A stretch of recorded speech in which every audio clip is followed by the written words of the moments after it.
મારું નામ અર્જુનભાઈ કેશુભાઈ કણઝરિયા, ગામ સૂર્યાવદર, કલ્યાણપુર તાલુકો.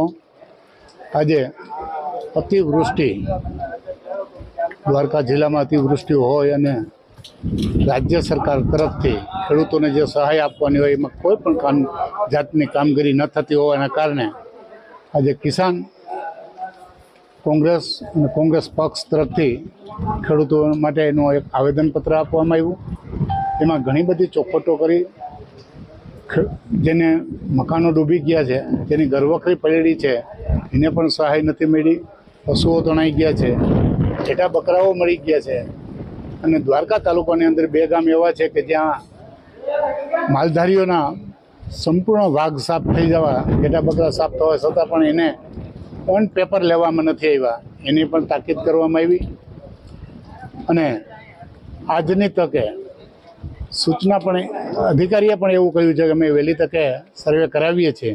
ખેડૂતોને પારાવાર નુકસાન થયેલું છે. જ્યારે રાવલની આજુબાજુ કે જ્યાંથી સાની નદી ચાલુ થાય છે ત્યાંથી સાની નદીનો એન્ડ અને વર્તુ નદી જ્યાં ચાલુ થાય છે ત્યાંથી વર્તુનો એન્ડ જ્યાં 2 નદીઓ ભેગી થાય છે એ રાવલ વિસ્તાર, એની આજુબાજુના 7 થી 8 ગામ અને સાની નદીના 2 સાઈડના ગામડાઓમાં જ્યારે પુષ્કળ પ્રમાણમાં પાક ધોવાઈ ગયો છે, જમીનોનું ધોવાણ થયું છે. જમીન ધોવાણનો રીસર્વે નથી થયો, પાક સર્વેનું ફોર્મ ભરવા છે ખેડૂતોને, પણ છેલ્લા 5-6 વર્ષથી ફોર્મ ભરાય છે અને ખેડૂતોને વળતર નથી મળતું. ત્યારે ખેડૂતો અસમજમાં છે કે ફોર્મ ભરશું, સરકાર વળતર આપશે કે નહીં, અને વળતર ફોર્મ ભરવું તો ક્યાં ભરવું એ પણ એને ખબર નથી. ત્યારે આજે એ પણ તાકીદ કરી છે માન્ય માજી ધારાસભ્ય અને માજી MP વિક્રમભાઈ હતા અને પાલભાઈએ પણ બંને સૂચના અધિકારીઓને આપી છે કે ભાઈ વ્યક્તિગત જે તમારી ટીમો છે વહેલી સર્વે કરે અને ખેડૂતને વધુમાં વધુ વહેલી તકે વળતર મળે એવી રજૂઆત કરવામાં આવી છે. દ્વારકા જિલ્લામાં ચાલુ વર્ષે 251% વરસાદ રાજ્ય સરકારની વેબસાઇટ ઉપર છે. દ્વારકા તાલુકાની અંદર 390% છે, ખંભાળિયામાં 245%, એમ સરેરાશ 251% વરસાદ થયો છે. કેન્દ્ર સરકારની 2016ની અછતગ્રસ્તની મેન્યુઅલ બહુ સાફ છે કે જ્યાં 140% કરતાં વધારે વરસાદ પડ્યો હોય તો લીલો દુષ્કાળ જાહેર કરવો જોઈએ. સરકાર લીલો દુષ્કાળ જાહેર નથી કરતી, નથી એની દરખાસ્ત કરતી.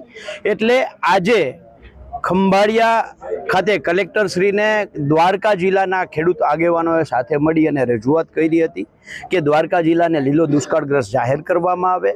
જે અગાઉ સર્વેની કામગીરી કરી છે એમાં ભાણવડ તાલુકાનો સમાવેશ કર્યો નહોતો, તો ફરીથી ભાણવડ તાલુકામાં સર્વે કરવામાં આવે. એટલું જ નહીં, પણ લીલો દુષ્કાળ જાહેર થાય તો ખેડૂતોએ જે પાક ધિરાણ લીધું છે આ પાક ધિરાણ માંડવાડ કરવું પડે સરકારે, અને માંડવાડ કરવામાં આવે એવી માંગ છે અમારી. રાજ્ય સરકારે પોતે બનાવેલી મુખ્યમંત્રી કિસાન સહાય યોજનાની અંદર બહુ સ્પષ્ટ હતું કે 48 કલાકમાં 25 ઇંચથી વધારે વરસાદ પડે તો એને અતિવૃષ્ટિ ગણાય અને એ મુજબ 1 હેક્ટરે 25,000 રૂપિયા ખેડૂતોને વળતર આપવું જોઈએ. દ્વારકા જિલ્લાની અંદર 2 વખત ઘટના બની છે કે એક આરે 25 ઇંચ વરસાદ પડ્યો 2 વખત. તેમ છતાં રાજ્ય સરકારે બનાવેલા કાયદાનો અમલ પણ રાજ્ય સરકાર કરતી ન હોય.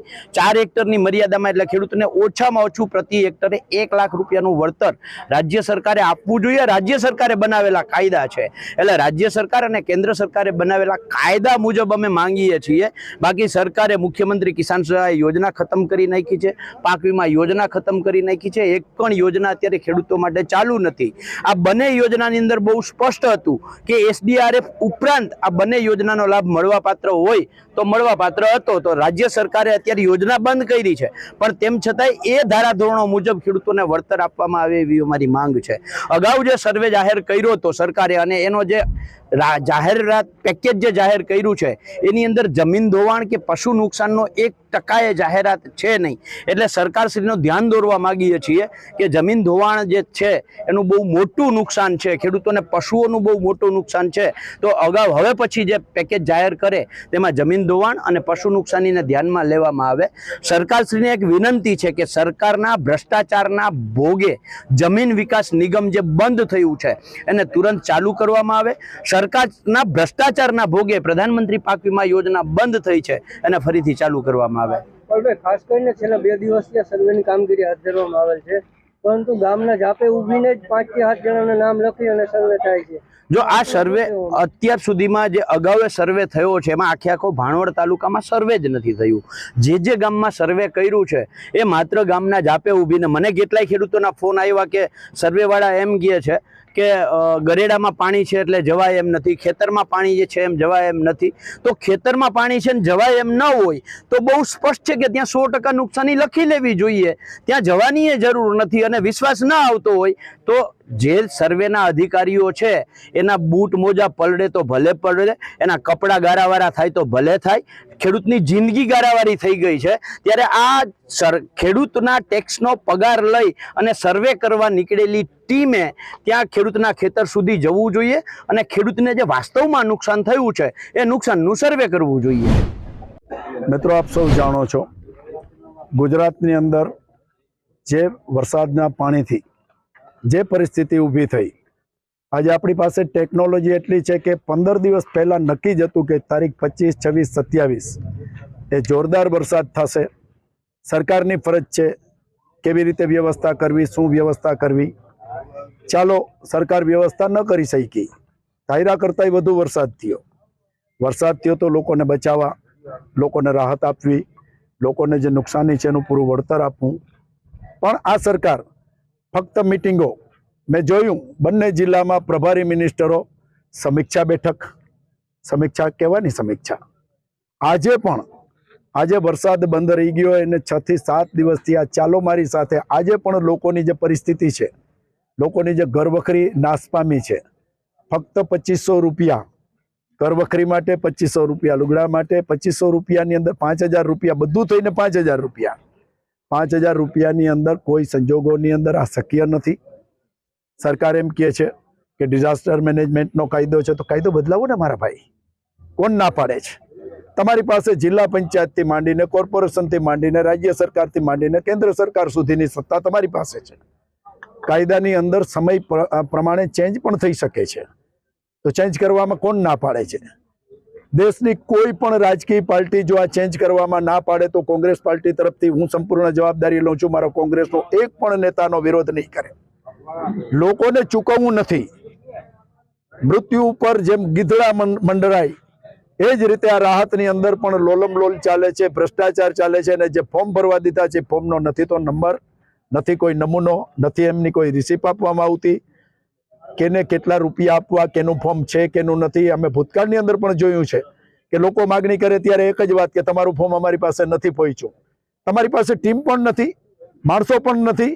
માણસો પણ સ્વૈચ્છિક સંસ્થાઓના યા તો એરિયાના કોઈ સારા સ્વયંસેવકો અથવા કોઈ રાજકીય પાર્ટીના આગેવાનો એ ફોર્મ ભરે છે. સરકારની દાનત જ નથી.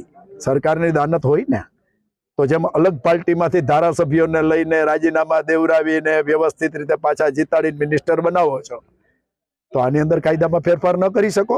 તમારી જરૂરિયાત હોય ત્યારે બધી જાતને ફેરફાર થાય, જનતાની જરૂરિયાત હોય ત્યારે કાંઈ ન થાય.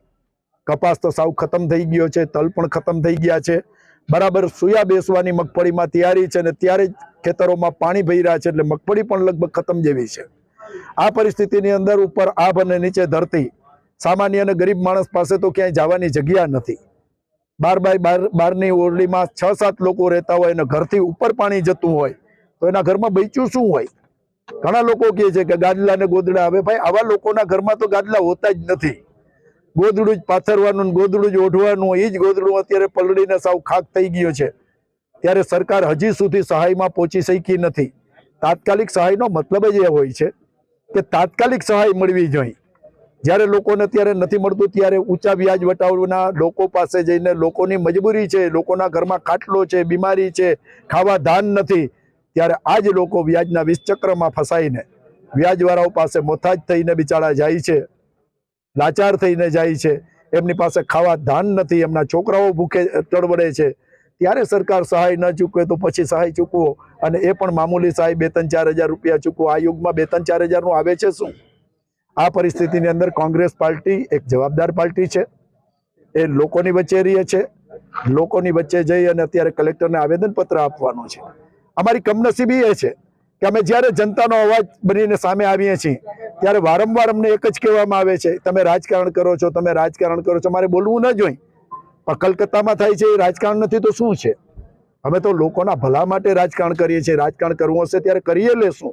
અત્યારે અમે રાજકારણ નથી કરતા, અમે જનતાનો અવાજ છીએ. મુખ્યમંત્રી શ્રી આવ્યા, એમના મિનિસ્ટરો, એમના અધિકારીઓની મિટિંગ કરી તો એમ જ કહેવાના છે બધું બરાબર છે.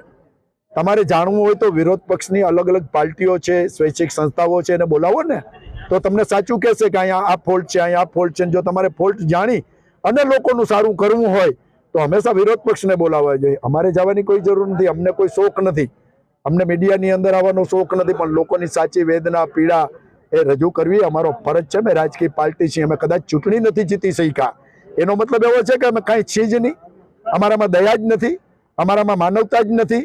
શું અમે સત્તામાં હોય તો જ અમારામાં માનવતા હોય? અમે લોકોની વચ્ચે છીએ એટલે અમને ખબર છે કે લોકો કેવા પીડાય છે.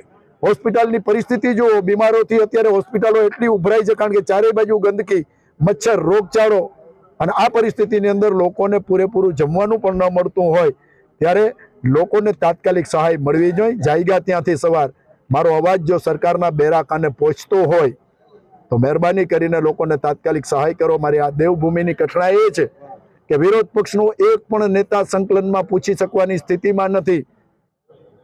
એમની પાસે પાવર નથી. હું ધારાસભ્ય હતો ત્યાં લગી પૂછતો હતો કે કેને આપ્યા, કેટલા આપ્યા, એનું નામ આપો, એનો એડ્રેસ આપો, એનો મોબાઈલ નંબર આપો. અહીંયા તો પરિસ્થિતિ એ થશે કે કહેતા બી દીવાના, સુનતા બી દીવાના. કેને કેટલા આપ્યા, કેટલા લઈકા, કોણ વાંચે?